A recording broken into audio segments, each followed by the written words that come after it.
চেয়ারে বসে নামাজ পড়া একতরফা জায়েজও না, একতরফা নাজায়েজও না, এখানে কথা আছে।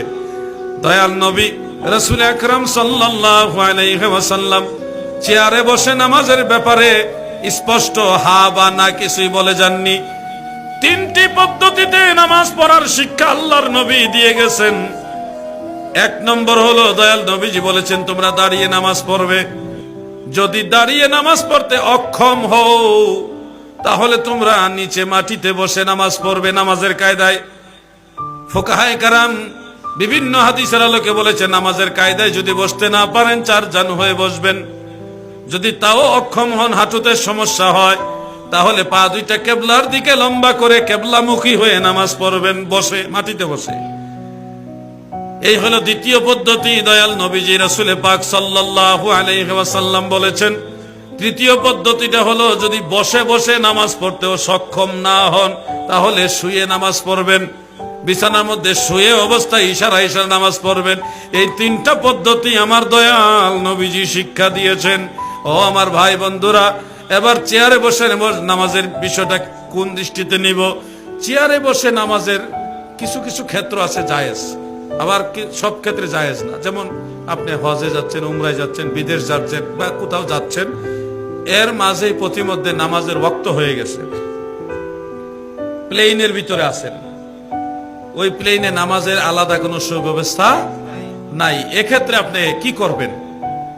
আপনি যদি ওই যাত্রীদের মাঝখানে চলাচলের যে জায়গা নামাজ পড়তে চান, এখানে আপনাকে ওইখানে যারা দায়িত্বশীল লোক আছে তারা নামাজ পড়তে দিবে না, যাত্রীরাও দিবে না। কারণ প্রস্রাবের জন্য অনেকে উঠে, অনেকে দীর্ঘ সময় বসে থাকার কারণে হাঁটাহাঁটি করার জন্য একটু উঠে, রাস্তা বন্ধ করে আপনার নামাজ পড়তে যাত্রীরাও দিবে না।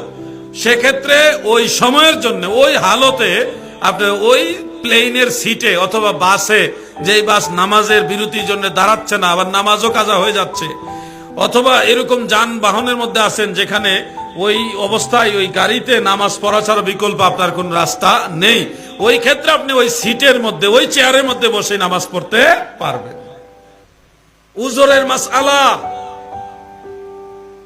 এখন হুজুর মসজিদে আমি অসুস্থ, নামাজ কি করব? আমাকে ডাক্তার বলছে আমি যেন এইভাবে পা নামাজের কায়দায় এইভাবে চাপ দিয়ে না বসি, আমার হাঁটুর হাড় ক্ষয় হয়ে গেছে, অথবা আমার কোমরের হাড় ক্ষয় হয়ে গেছে, আমার রোগের সমস্যা, ডাক্তার আমাকে সরাসরি নিষেধ করেছে আমি যেন নামাজের কায়দায় না বসি, আমি যেন হাই কমোটে হাজত সারি, আমি যেন ল কমোটে না বসে আমার হাঁটুতে যেন প্রেসার না পড়ে। এই ধরনের পরামর্শ এখন ডাক্তাররা গেলেই দেয়, ম্যাক্সিমাম ডাক্তার গেলেই এই ধরনের পরামর্শ দেয়। এবং অরিজিনালি অনেক মানুষ এই ধরনের অসুবিধার মধ্যেও থাকে, আছে, মেরুদণ্ডের সমস্যা, হাড় ক্ষয় হয়ে গেছে, ইত্যাদি ইত্যাদি ইত্যাদি। এই ক্ষেত্রে আপনাদের করণীয় কি? এই ক্ষেত্রে আপনাদেরকে পরামর্শ দিব দয়াল নবীজির সুন্নত পদ্ধতি, যেটা মাটিতে বসে পা লম্বা করে বসে মাটিতে বসে নামাজ পড়বেন। এখন হুজুর আমি মাটিতে বসলে, আমি বুড়া মানুষ, দুর্বল মানুষ, নিজে নিজে উঠা বসা আমার জন্য এটাও একটা কষ্টদায়ক ঝামেলা, লোকজন পাওয়া যায় কি যায় না, সমস্যা, কি করব? উজর হিসেবে ওই সময় আপনি চেয়ারে বসে নামাজ পড়তে পারবেন বেশি অসুবিধা হলে। কিন্তু সামান্য একটু অসুবিধা, পায়ে ব্যথা, হাঁটুতে ব্যথা, রগে টান দিছে, তেমন কোনো হাড় ক্ষয়, বড় ধরনের অসুবিধা নাই, এই অবস্থায় গিয়ে যদি আপনি মসজিদে চেয়ার খুঁজেন আর চেয়ারম্যান নামাজি হয়ে যান, ভাই সবাইকে ফাঁকি দিতে পারবেন, আমাকেও আপনি ফাঁকি দিতে পারবেন, আমাদের সবাইকে আপনি ফাঁকি দিতে পারবেন, কিন্তু আল্লাহ তাআলাকে ফাঁকি দেওয়া যায়?